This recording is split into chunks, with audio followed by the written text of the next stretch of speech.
What is Ambien? Ambien is the brand name for Zolpidem. It is a sleep aid drug that slows down the brain essential functions and activates the neurotransmitter GABA. It affects chemicals in the brain that may be unbalanced in people with sleep problems like insomnia. It is a Schedule IV controlled substance, meaning that people are unlikely to use it recreationally. It is usually prescribed as a temporary treatment for insomnia for no more than 4 to 5 weeks. We do have an immediate release tablet, which is supposed to be helping you fall asleep when you first go to bed, and an extended release tablet, which has 2 layers. The first layer is to help you fall asleep, and the second layer is to help you stay asleep.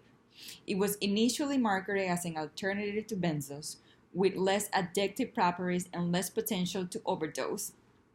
When taking this medicine, memory and cognition are impaired, leading the patient to forget if they took their daily dose at bedtime, taking an additional one, and they causing an overdose.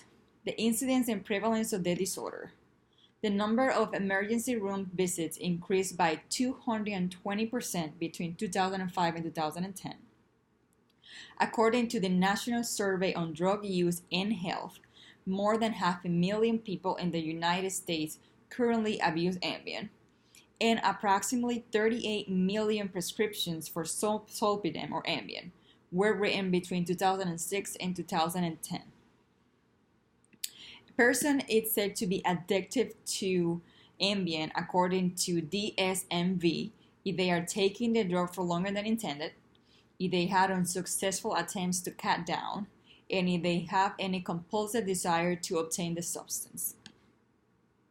Symptoms of withdrawal for Ambien include agitation, anxiety, craving more Ambien, depression, seizures, which is a medical emergency, irritability, delirium, cravings, insomnia, nausea and vomiting, headaches, fever, flu-like symptoms, confusion, shallow breathing, and feeling lightheaded.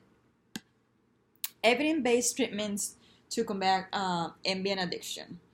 Addressing the underlying cause is the number one priority.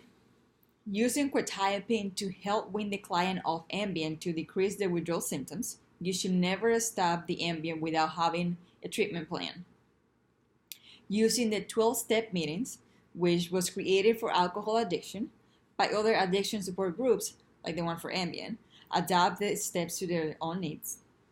Individual and group therapy, cognitive behavior therapy, which focuses on changing unhelpful behaviors, and motivational interviewing, which is a client-centered counseling style for eliciting behavior change.